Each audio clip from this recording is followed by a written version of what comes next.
What's good, y'all? Hey, you know what time it is? It's time for Elevated Vibes right here on IntellectualRadio.com. Hey, to join this conversation, the number to call is 708-223-8953. Once again, that's 708-223-8953. Now, before we get into anything else, gentlemen, my fellow kings, happy Father's Day. We're gonna say that in the beginning. Happy Father's Day to you. Happy Juneteenth. And there you go. That's the second thing. Happy Juneteenth. That's the second thing I was about to go right at. Yeah. So without a doubt, everybody, you know who I am. It's your boy Abdul Rashid, along with the great Tim Evans, and you know him, you love him, the boss man. I'm back. And today, we got a whole lot to talk about, starting with the orange cancer, and then we're gonna jump into some other things that's going on in Wisconsin. I'm gonna let you start with that cancer. First off, go ahead. Sir, good people. Yes, sir. Last Wednesday, or is it last Wednesday, last Thursday, Friday? I can't remember. Was a great day in history. Well, yes, it was. Come on. Can I get it better? Well, you know. So first and foremost, let's remember this day in history. Somebody got 37 counts thrown at him. But we're gonna come back to that. Ouch. Someone else left this earth. Now I don't know which direction he went in. Oh yeah. I don't know which direction. Now somebody claims I almost forgot him. I almost forgot about him, the y'all. man Go of ahead. Jesus, but on that same day that somebody was indicted, the great minister Pat Robertson departed this earth. Now I want to take a moment just to say that my mom said, my daddy and their ancient wisdom said that if you can't say nothing nice, don't say nothing at all. Right. So I'm going to say it couldn't have happened to a nicer guy. Does that get me around the loophole? Does that pierce that rule? I'm just going to say it couldn't have happened to a nicer guy. And he shall get what he deserves. Yeah. Go ahead, Tim. Yeah, that worked for me because I can't say anything good about that guy. So for those, the young ones out there, he was a TV evangelist. Believe that, bad things happen in the United States because we tolerate homosexuality, transgender, just to be a man of Christ, to purport to be a man of Christ, and to espouse some of the things that he said, it just seems contradictory. Right, because he pretty much laid the blueprint for the extreme right. Yes, he did. All of them did. Yeah. So, but he was one of the. He was the architect. Yeah. One of the architects, one of the people that the extreme right had to cater to in order to get votes and things like that. So, all I'm going to say is couldn't happen to a better guy. And just on the legal news, on that same day, and of course, we're going to come back to the indictment. Oh, we can get on that now.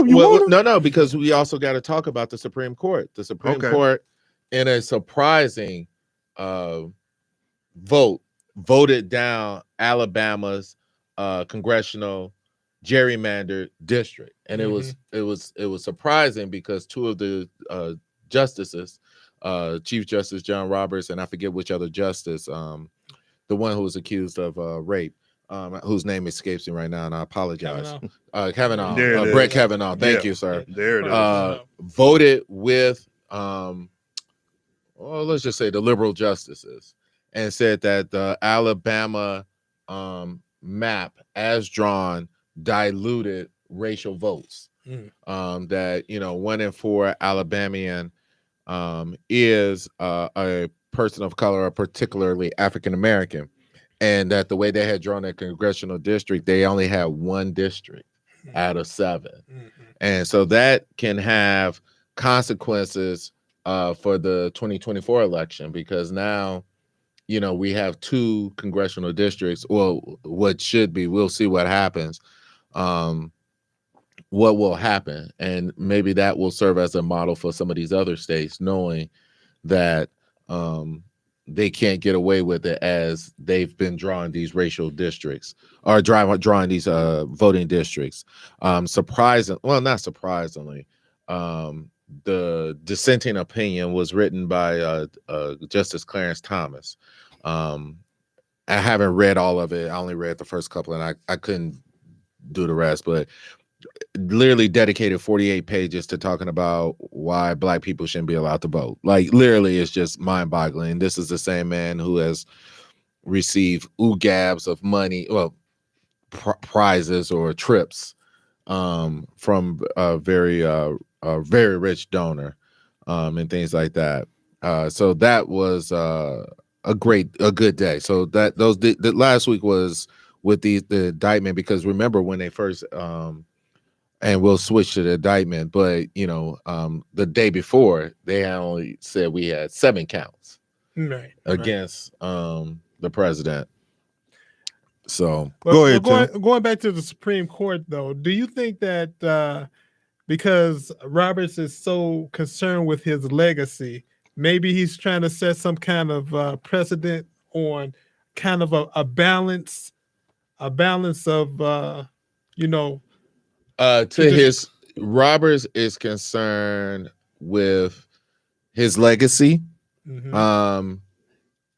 but he also has to be concerned with like precedent, right? If he had gone with the majority or with the conservative bloc, the Voting Rights Act as we have known it would have been absolutely diluted. It would have been a race to see how far they can push it, how far, as we talked about amongst ourselves earlier, how far we can dilute, and so therefore, and we've talked about gerrymandering last week and the effects that it has in diluting the vote, and people can never pool their votes to institute their democratic will. So what this did was tell Alabama, like, no, you can't do this. And so maybe it will serve as a cautionary tale. Now, it is on a razor's edge, like Kavanaugh and Roberts can go either way. Like, they're not swing justices like we're used to. Yeah, that's what I was thinking. Maybe they will become the new swing justices. Trying to legitimize the Supreme Court just a little bit. Robert may be a conservative swing vote because he's concerned with stare decisis, which is precedent of the court and things like that.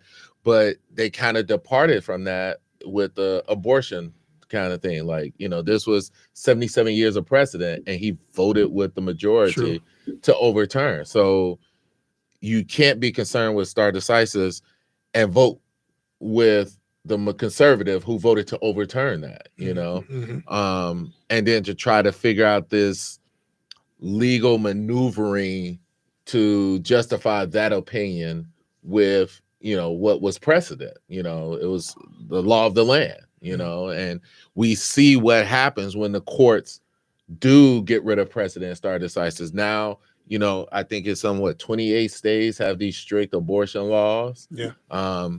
People have to run the states like Illinois. People have to run the states like California, New York, so you've literally anything south of the Mason-Dixon line, you can't get an abortion, especially not after 6 weeks. And we see that they're trying to even do that. They've passed legislation that says, if you're on a military base, women who are serving cannot get abortion, or federal government can provide for abortion services. These people, here's the thing, and people have to realize is that this other party is not running on any issues. They're not doing anything to talk about inflation. They're not doing anything to talk about putting more money into the middle class. They're not talking about, gas prices. They're not talking about housing costs. They're always talking about these cultural issues. They are a solution in search of a problem. You know what I'm saying? So they're talking about these things, and one of the topics we're going to get into tonight, this eradication of history that we're seeing. But that's what this party is concerned about. They don't care about issues that affect pocketbooks. They used to be the party of, small government, put money back in your pockets, less taxes. The only people they're concerned about paying less taxes are, the multimillionaire. I just read an article today that says that the wealth gap is as large as it has ever been. And you got to remember, we're talking about the Gilded Age, where we're talking about when the Rockefellers and didn't have to pay taxes. The Vanderbilts didn't have to pay taxes. JP Morgan didn't have to pay taxes. If you go up to, Maine, I think Rhode Island, and you see these mansions and stuff like that, these large estates. You look at your boy that's in charge of Amazon. He's on his second or third yacht, so that is the consequence of when you don't have to pay taxes, and we're seeing that, and they don't care. They're not talking about issues that are dealing with money and things like that. It's always more for the military. That kind of ties into the Wisconsin issue. Yes, most it does. definitely. Because I did some research on the demographics of Wisconsin. It's 6% African American there. Mm-hmm. It's about 84% white, and 2-3% other. Right, Native American, and a large part of that white population is conservative, and that's what they are about. They're about. I don't want to go back as far as like royalty, but in my mind, that's what I'm thinking. That they like a top-down kind of situation where the person on top has all the money, and everybody else just has to, live with what they get. The crumbs, you know what I mean? Right. See, what's being attempted, because if you remember back in 2018, they had what they call, because there was a lot of liberals winning things, the blue wave, if you guys remember that. Now if you look at it, they're trying to cause a red avalanche. I mean, you got to remember, we lost the blue wave because Hillary didn't go to Wisconsin or Michigan. She took their vote for granted. Well, yeah. They were allowed to penetrate the blue wall. These states had traditionally been, solid liberal democratic holdouts. Right. And then when she didn't go up there and campaign, they came in and, took over. But before we get to Wisconsin, Come on, you about to go with your boy? Yeah, man, my boy was in Miami. He was kicking it. Welcome to Miami. He was kicking it down in Miami. But see, with a lot of things with this, people have to understand, and this is why we have to be on this. We have to have an understanding of this, because if he were to win, hypothetically, all of this what's going on now, he can erase quickly. Well, okay, so I take no pleasure in anyone's demise. Well, I can't say So that's something I'm trying to change about myself. But go ahead. Jesus on my heart. Anyway, we all a work in progress, Exactly. So I take no pleasure. Okay, but anyway, there is some concern. The judge who bent over backwards, I think her last name is Ellen, I'm not sure, who bent over backwards when this first came up. She was randomly assigned this again. And, the way she converted herself, and normally, judges don't like to be appealed. Like that, literally the appellate court spanked her in her ruling. Like they were like, what are you doing? And that's normally what keeps district judges in line. So, just it's district judge, appellate judge, Supreme Court.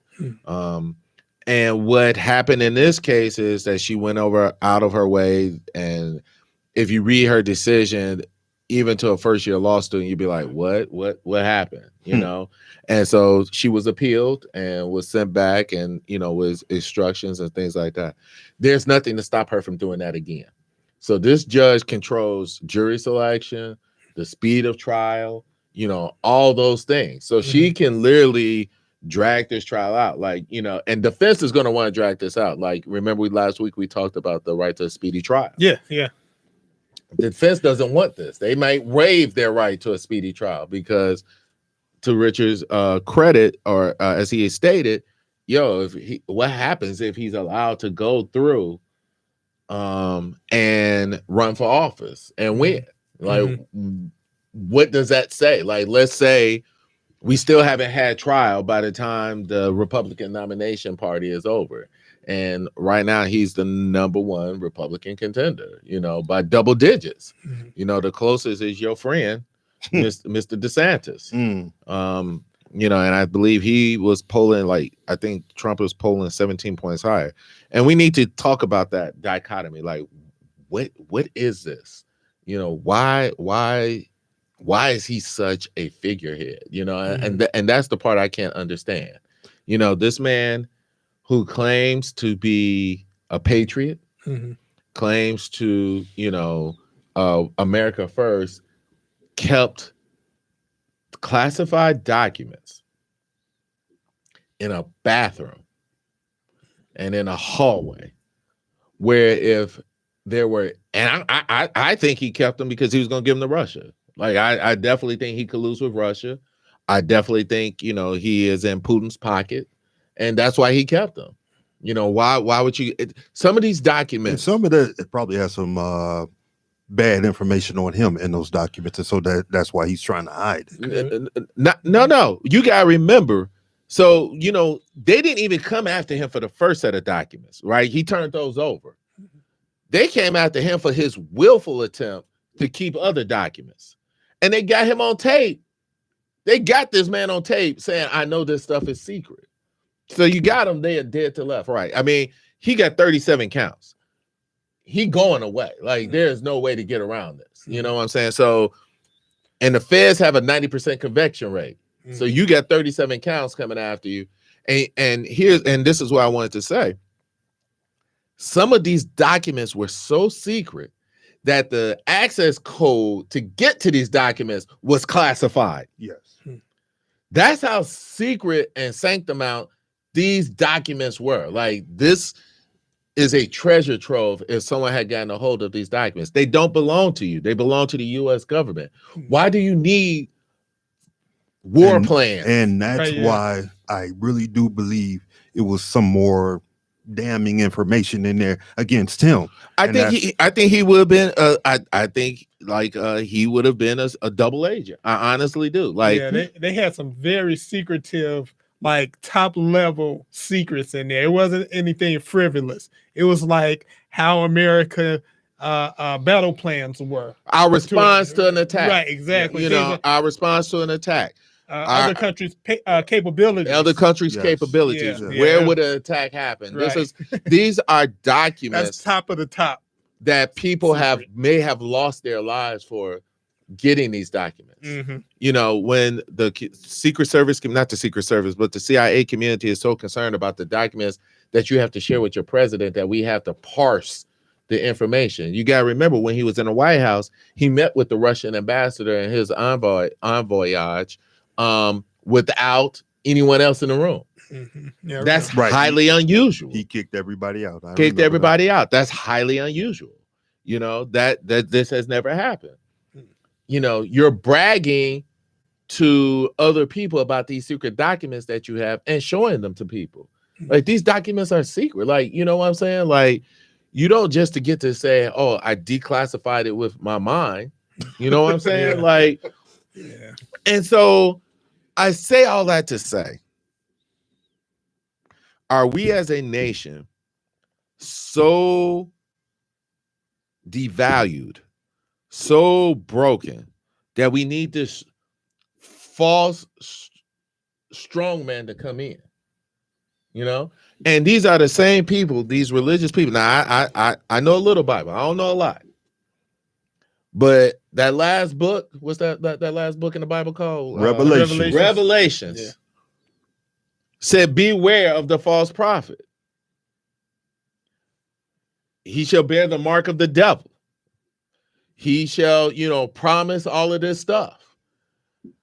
And they swore up and down Obama was it. But this man, if you go through the book, I think fits the description even better. But yet they are so exalted by this man. And it's not because he did anything great for him. It's because they share the same hatred. Mm-hmm. They share the same hatred. They can say all they want. Oh, he was good for this and good for. No, he wasn't. The economy sucked under this man. Yeah. Yes. He didn't do anything. But it's like Abraham Lincoln says, you can fool some of the people some of the time, all of the people some of the time, but you can't fool all of the people all the time. And so we're definitely in that. He's fooling some of the people all of the time. And see, the thing is, though, the people that he fooled, they are so entrenched with him.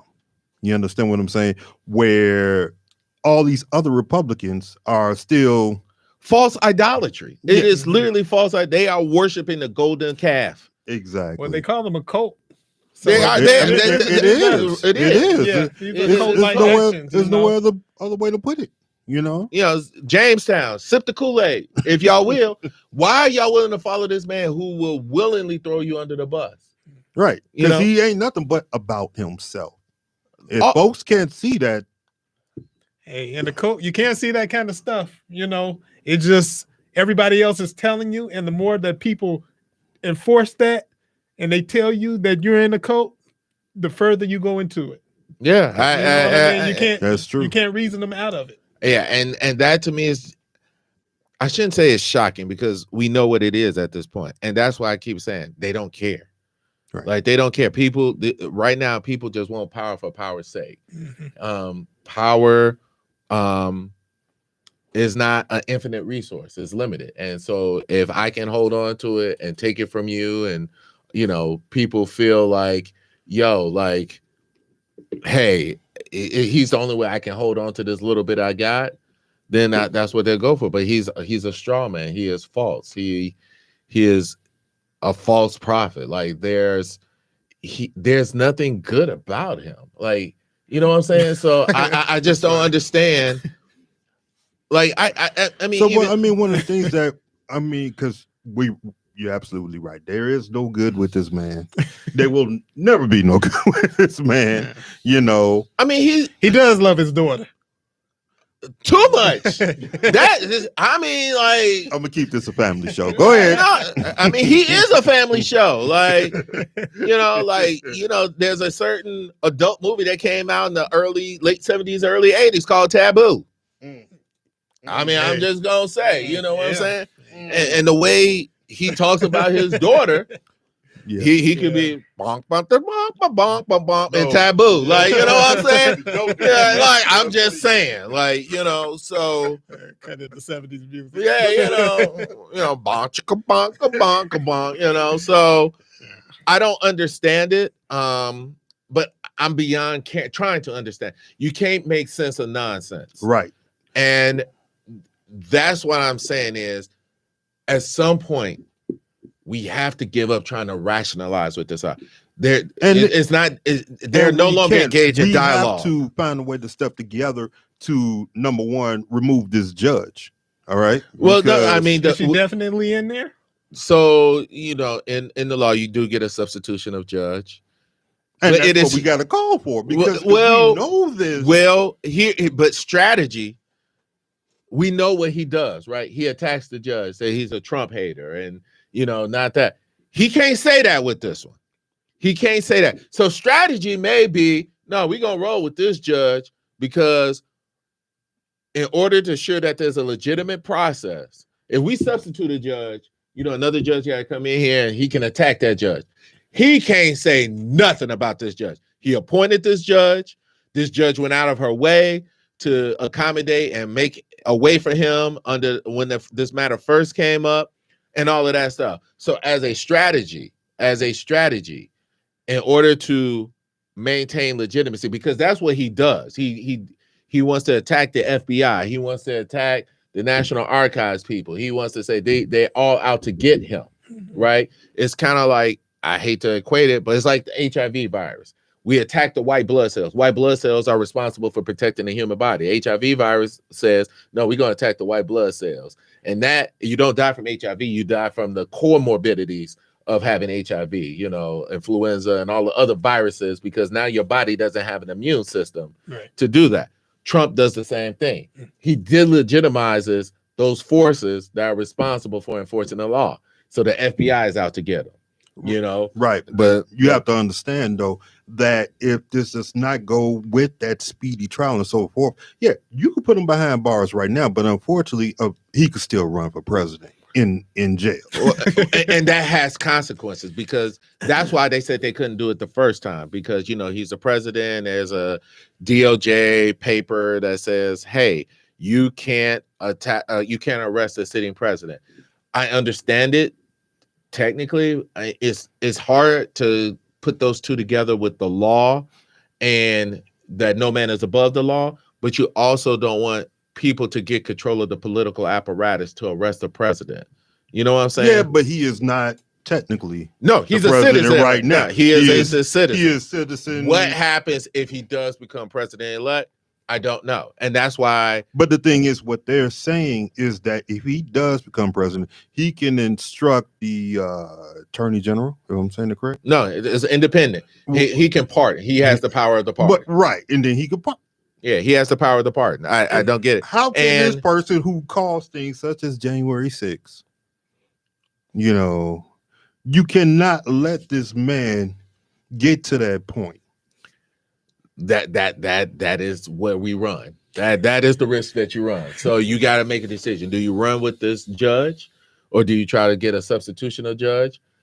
Is this judge feel bound by precedent? More than likely, she's going to, make a continuance on a constant basis. But this particular district has a reputation for being speedy, no nonsense. Let's get this stuff in and out. So she will face internal pressure from her colleagues to do this. But she's a judge with a lifetime tenure. So she doesn't care. But as a country, we had a reputation of apparently to follow the law. Well, in face value, follow the law. Right. This man has not done that since day one. Since 2016 when he walked in office. Let's just put it this way. The fact is, in America, no person is above the law. We are all citizens. That will be put to the test. That will be put to the test with this president. Now, if he goes, then we will have to finally say that we are a nation of different laws. That there's one set of laws that we've always always known. There's one for the rich and there's one for everybody else. Mm-hmm. So we will have to, that will be put to the, we are in strange times, my friends. We are at a time where the limits of democracy have been tested and pushed and strained. All I will say is that every successful coup has had a failed coup before. And so we have the first barrage we withstood. We have tested the limits of our democracy. It came to a head on January 6th, and we saw what happened. I don't know. And what we realized is that our nation stood and has continued based on a conscience of good men responding to their good angels. All right. In Georgia, the Secretary of State said, I'm not going to do that. He said, I'm not going to find you votes. If he was not a man of good conscience, Georgia could have gone another way. Arizona could have gone. So the system depends on good people committed to the democratic process of doing the right thing. Two men of good conscience, Georgia and Arizona, stood the test of time and said, and regardless of how you feel about them and their party, that's what saved that's what saved democracy. Personally, I give those men respect for what they've done. I'm not even going to talk about the party at this point on that one. Right. But that's what saved us. Good men with good conscience doing the good thing. That was put to the test. We may not be lucky this next time. We know that there are secretaries of state who have agreed with Trump and said that the election was not legitimate. 48% of Republicans believe that Joe Biden is not the legitimate president. So what happens if we come face to face again with that system? And we got to start thinking honestly and hardly about that. We say that, you know, we are a nation of laws and things like that. But what happens when people abuse the law and disavow the law and say, I have the right to do that? Well, that's one good thing about Trump. He came in and he poked holes into the system. He did, and he exposed the weakness of our system. Yeah. And that's scary. You know, it is scary, but it's something that probably needed to happen sooner or later. Because what happens if we didn't get Trump, we got somebody smart in there that wanted to do the same thing. That is the scary part, because you got to remember, Barr carried that man's water for a long time. You know, we got to remember the Mueller report, and he soft pedaled that and said, you know, when he said that, you know, this whole collusion with Russia and all of that stuff, Barr soft pedaled that. Right. You got to remember what he did to Ukraine when he was first impeached. Mm-hmm. You know, I mean, we all forget about the first impeachment, you know, this whole bribery thing, Ukraine thing, and things like that. And those in power refuse to hold him accountable. Yeah, I mean, think about it. Think if we would have got a really smart guy, right? He wanted to do all the things that Trump wanted to do, but he didn't want to make a lot of noise. He wanted to do everything behind the scenes.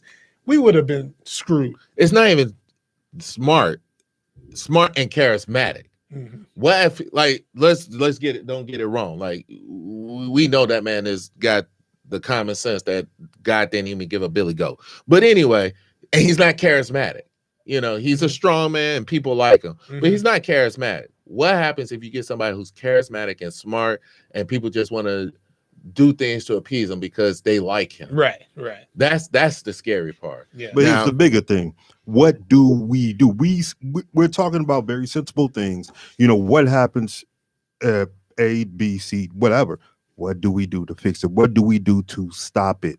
We see it's like you see an accident ahead. Now, either you're going to brake or you're going to turn.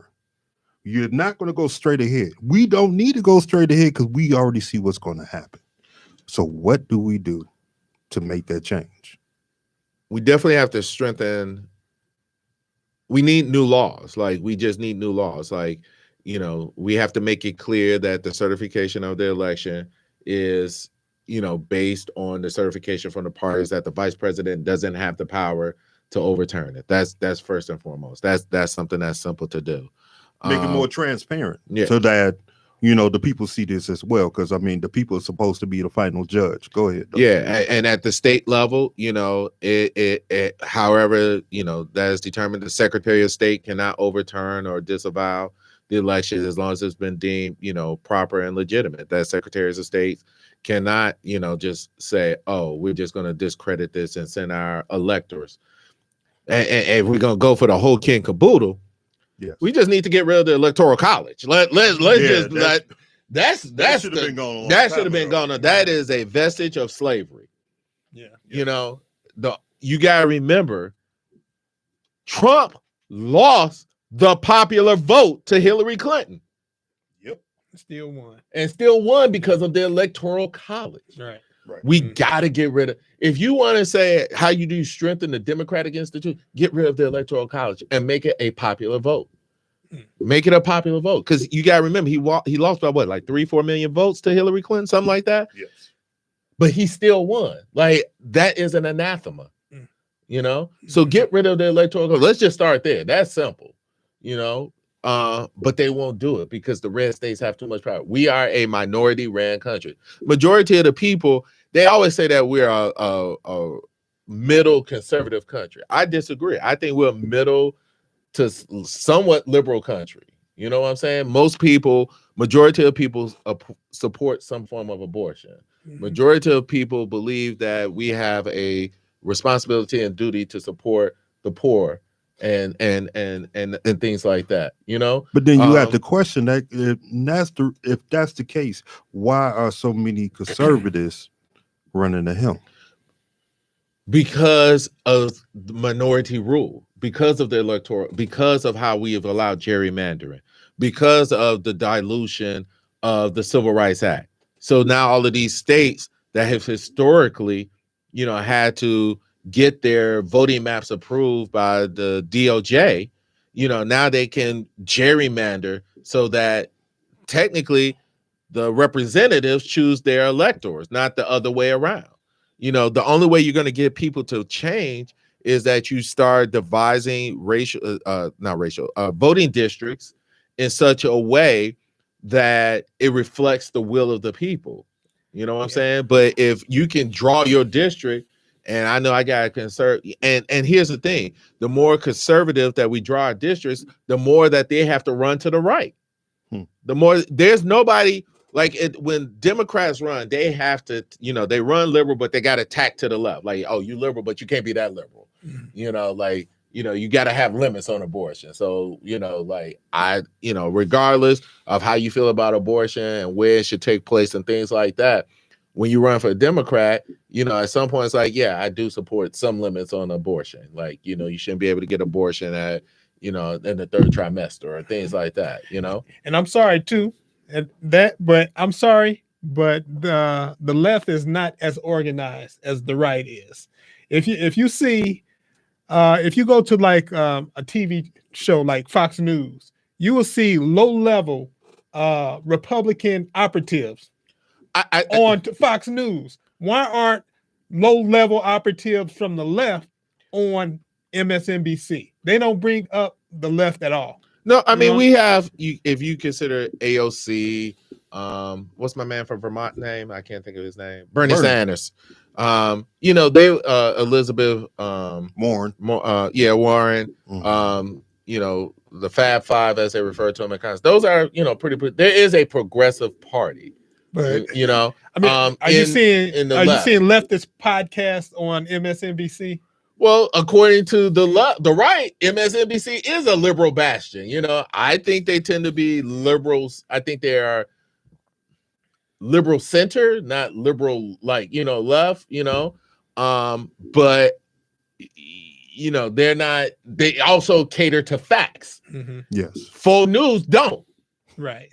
Faux news just says whatever comes to someone's mind, and whoever puts out this theory without any proof or evidence, they just put it on the news. That's true, but they still bring up like Ben Shapiro. You will see him on Fox News. Yeah, that guy's low level. You have Breitbart people on Fox News. They're low level. Yeah, you know what I mean. And if I could throw out some leftist podcasts, you will never see them on MSNBC, CNN. You won't see any of them ever. Well, the other problem I think, and we've talked about this also, is the left has a hard time letting younger people take over. Yeah. We are the leaders in Congress. I think the Speaker of the House may be Generation X, but you got to remember, Nancy Pelosi was a baby boomer. Our president is a baby boomer. Most Dick Durbin, majority whip, baby boomer. Yes. You know what I'm saying? Mm-hmm. You're not moving out of the way to let people like. I just find it mind-boggling that Feinstein, who didn't even remember she had taken time off, is still in. Like, why don't we have these serious conversations? But I can understand what Tim is saying. That yes. Fox will put on everybody to promote their yellow journalism. Yeah, I'm taking it there. They will promote their yellow journalism by putting Ben Shapiro and all these other folks on there. But then a lot of times, MSNBC, CNN, I'm trying to think any other one, they don't grab the people that maybe can connect with the rest of the people. While Fox is bringing that right in, bringing this so-called and that's why you gotta remember, journalism is a commitment to the facts. Right. You know what I'm saying? So when you're trying to report facts, you're not gonna get everybody. You know what I'm saying? They're not, MSNBC isn't just necessarily catering to me and my beliefs. Mm-hmm. And I think that's part of the problem too, is that we all get caught up in our bubbles. We get caught up in our tribes. And in times of trouble, But the smaller your tribe, the better you feel. But like, should they not, though, bring in some folks to, let's just say, have programs on there to bring in some I folks? think Joy Reid is pretty liberal. Mhm. I think Matthew comes on at 8 or 7 is pretty liberal. Rachel Maddow is pretty liberal. Yeah. I mean, I think they are very liberal, you know what I'm saying? But there's also a commitment to the facts. And if we're not creating facts, there are things I'm going to agree with. Like, for instance, I don't agree with I want to say settlement. What's the thing Joe Biden just passed? You talking the about resolution to pass the budget. Yes. You know, and the stringent work requirements. Right. I don't agree with that. You know, well, that's the leftist position right there. That's the liberal left position. Right. There are people in the middle who don't mind that. Like, yeah, I think we do need to more stringent work requirements. You know? Therefore, they won't have those people on, right? I think MSNBC does. I mean, I'm a I won't say regular, but I listen pretty often. I definitely listen to Joy Reid, Hardball, Rachel Maddow when she was on. I definitely listen to them, but I try when I'm perusing news, like, I'll start with something like the Daily Mail, which is a conservative paper, just because you have to understand the other side. Like, we don't exist in a vacuum. You know what I'm saying? Then I'll read Huffington Post, very liberal, and then for a middle of the road kind of thing, I'll read Business Insider, very medium paper, it's going to report the facts and things like that. The problem with people the viewers of Fox News is that's their only source of news. So you live in this vacuum. And so you're not hearing other opinions. And when you're not hearing other opinions and it's just for feeding your opinions, that's why you're allowed to believe, that Joe Biden is not a legitimate president. That the election was stolen, regardless of what every other paper has said. Matter of fact, Fox News didn't even report out the multi-million-dollar settlement that they won, that they had to pay out, because they ain't gonna report when they was wrong. Right. They ain't gonna do that. For the voting machines thing. Right. So they didn't even report on that. Right. So their viewers aren't even aware. But that's what yellow journalists do. They're not going to report the truth. Yeah. I mean, like I said, they don't report that. So you get caught up in this vacuum of just only hearing things that confirm your belief. When people attack our beliefs, regardless of whether or not they prove it, we still hold on to our belief because we see it as a personal attack. And so people have to get to a point, like, just because I believed it and something came along, we're allowed to hope. You're allowed to change your beliefs, and you can say that was wrong. I always give the perfect example. At one point when I was younger, I believed the death penalty was warranted. If you kill somebody, eye for eye, tooth for tooth, I believe that.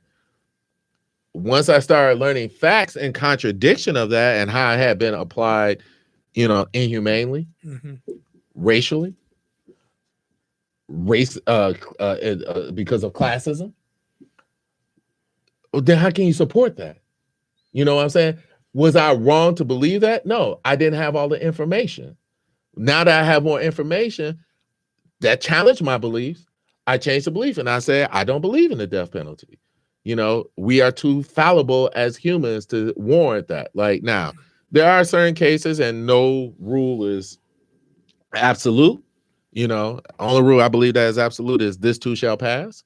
But, like Timothy McVeigh, he blew up the building. No questions about it. Correct. Well, gotta go. There are certain crimes that are so apathetical to the human nature, that are so repugnant, that are so disdainful, so wrong, that you have given up, sacrificed your right to live among us. What he did was one of those crimes. And so I have no problem with it, But my rule says no death penalty. Like, should he be under the prison? Sure. I ain't got a problem with that. Mhm. You know what I'm saying?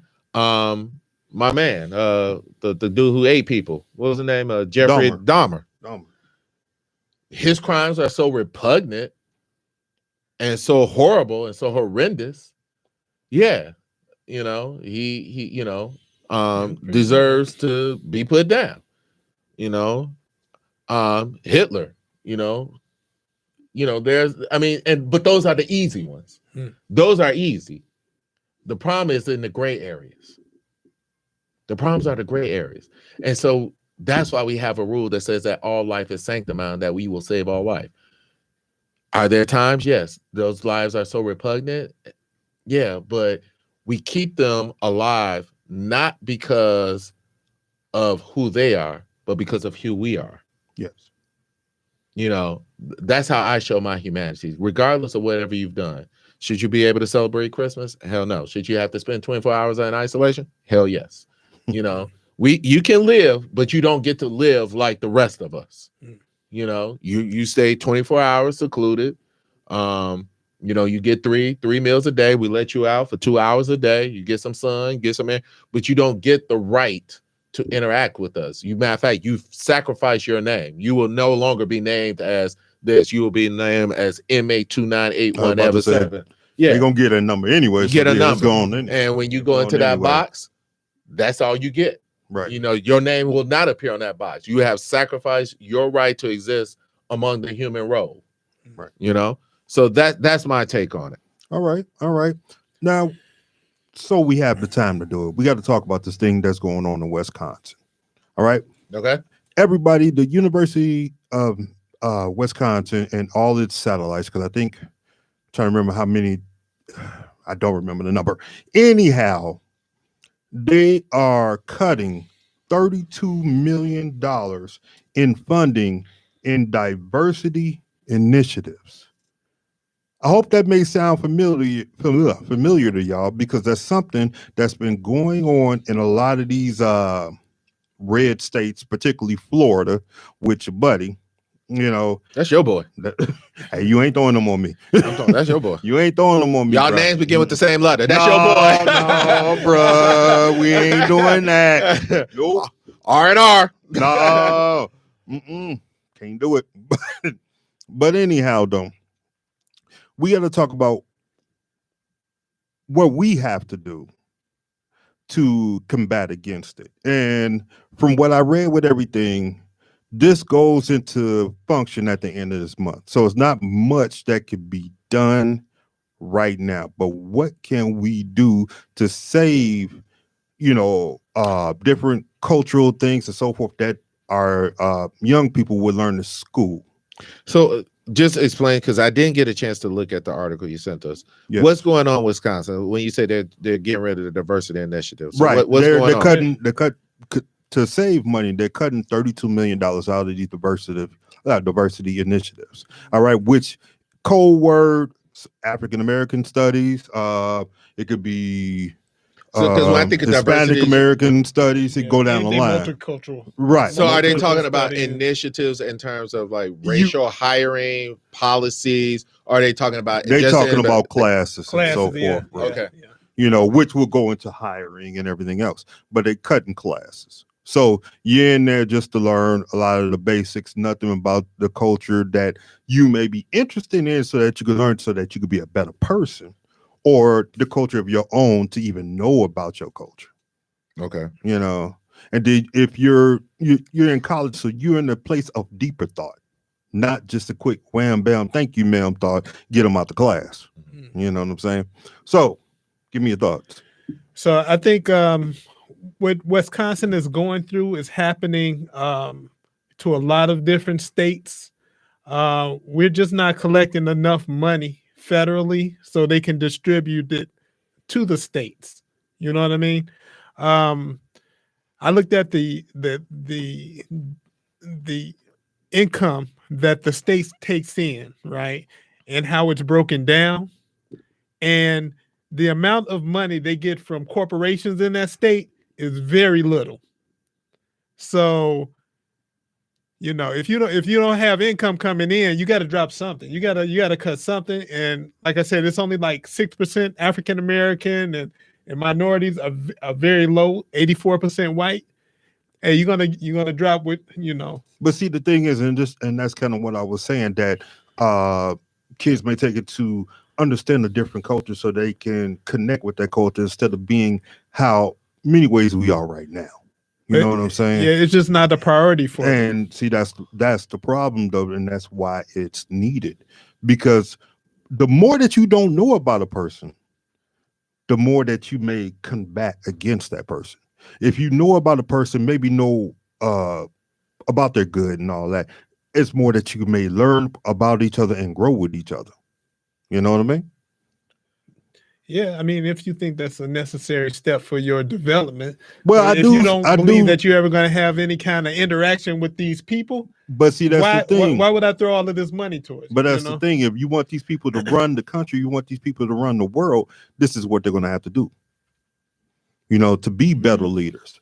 They're going to have to understand not only the African American people, but the Asian people, the indigenous Indian people, and all down the line. They're going to have to understand them to be these leaders, to bring this country and the rest of the world to a good spot. Yeah, you have to understand that these initiatives came about initially because traditionally, within the core curriculums of these higher educational institutions of learning, these were topics that now were talked about. We traditionally focus on a very, I'm going to say, European point of view. Yes. To the exclusion of other people's contributions to our society.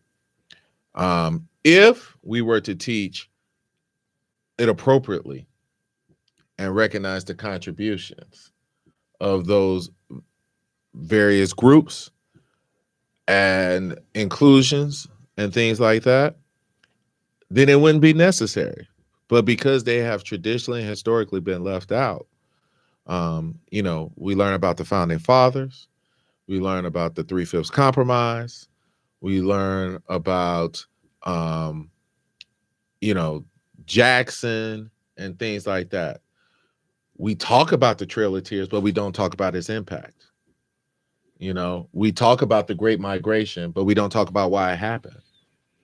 We talk about slavery, but we don't talk about its impact.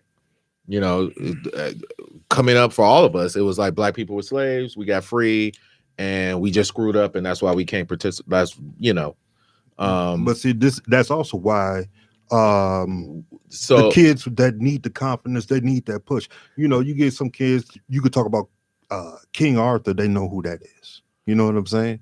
But we all need it, because when you come up believing that only the people of your skin color have done all of this stuff, then it puts in your mind this idea of superiority, And so the reason that they want to get rid of it is because it makes them feel bad, And history is not here to make you feel bad. History is here to teach us.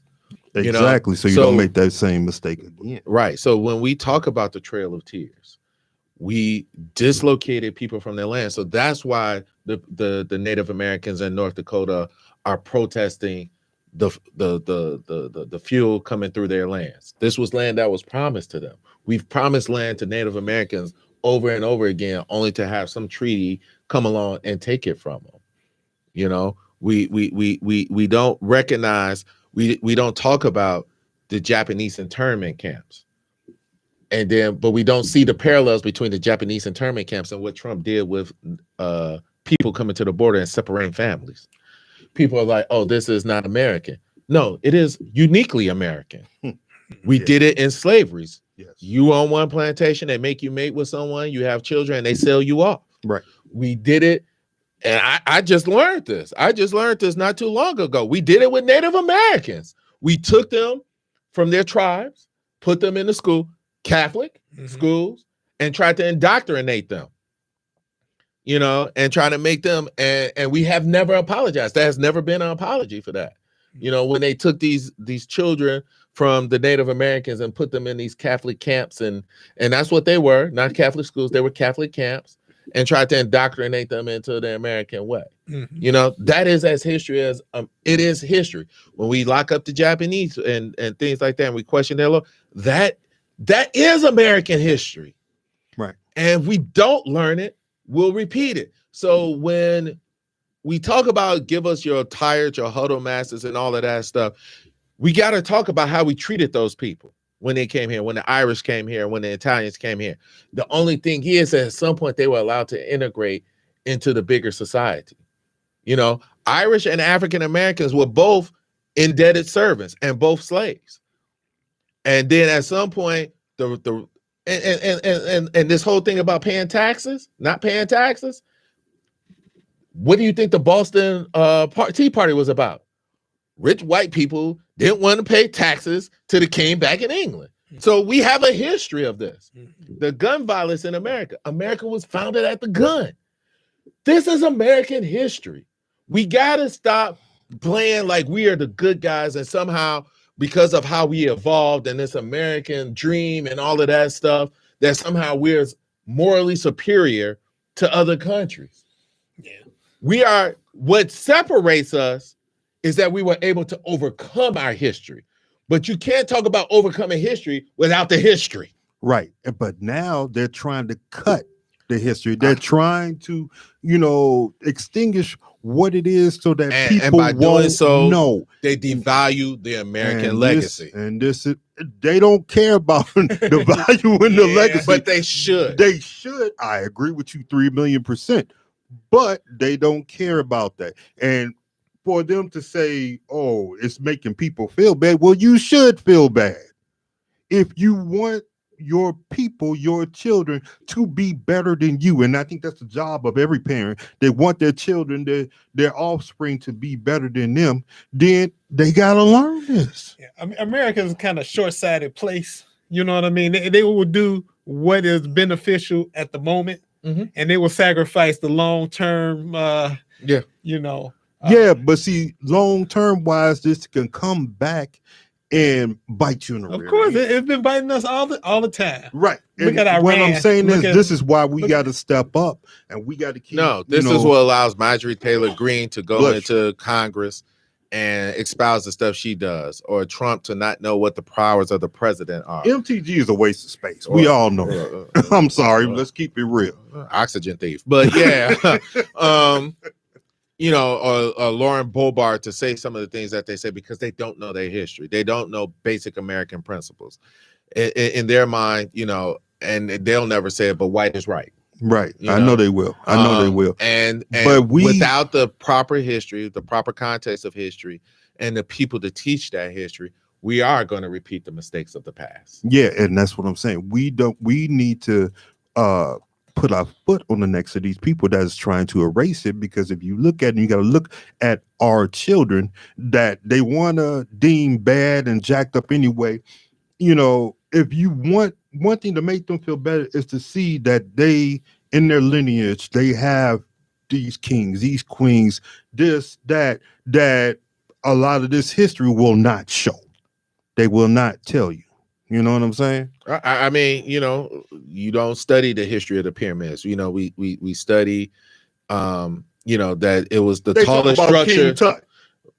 Well, you know, King Tut, but you don't talk about how, you know, the pyramids were some of the tallest structures built by man up until the Eiffel Tower, you know, and that, you know, even if we would try to duplicate building the pyramids today, we would have problems, even with modern day construction.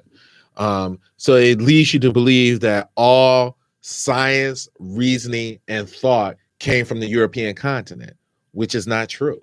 You know, there have been contributions to science and math from all of the nations. Yeah. You know, gunpowder came from China, you know, things like that. And so when you are teaching just a certain selection of history, again, it leads to the devaluation of one culture and the rise and the superiority of another culture. And that's what they want.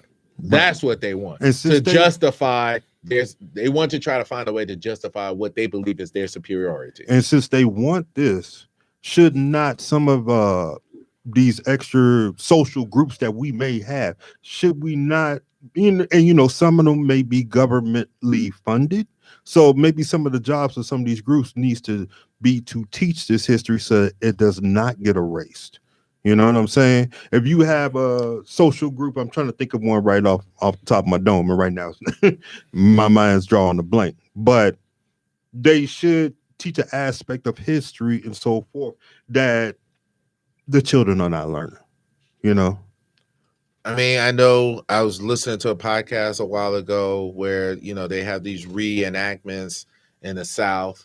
But you only have reenactments of the Civil War. Of the Civil War, right? But here's the thing: when they teach it, these reenactments, they don't teach it as a, they say it was a state's issue, and they're receiving federal money, they're receiving state money, things like that. So yeah, we have to look at those kind of programs that receive funding.